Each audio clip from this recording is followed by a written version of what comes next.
क्या तुम सादिया की बेटी हो? ये तो वाज़ेह है कि फिलिस ने नहीं किए थे मैसेज, फिर किसने किए थे?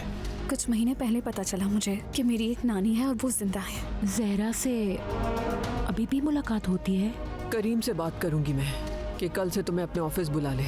मेरी जिंदगी का सबसे बड़ा कसूर ये था कि मैं अपने बच्चों को छोड़कर उसके बाप के साथ शादी करके चली गई थी। सबा, मुझे तुम्हारा उस आदमी के साथ रहना बहुत परेशान करता है। सादिया और करीम साहब की बेटी कहना मेरा दिल नहीं मानता।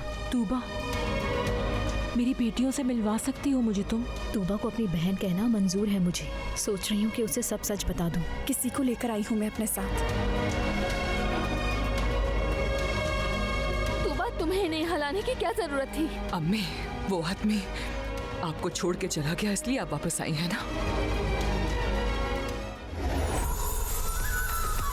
देखिए ड्रामा सीरियल इश्क एक गुनाह कल रात 7 बजे सिर्फ ऑन टीवी पर।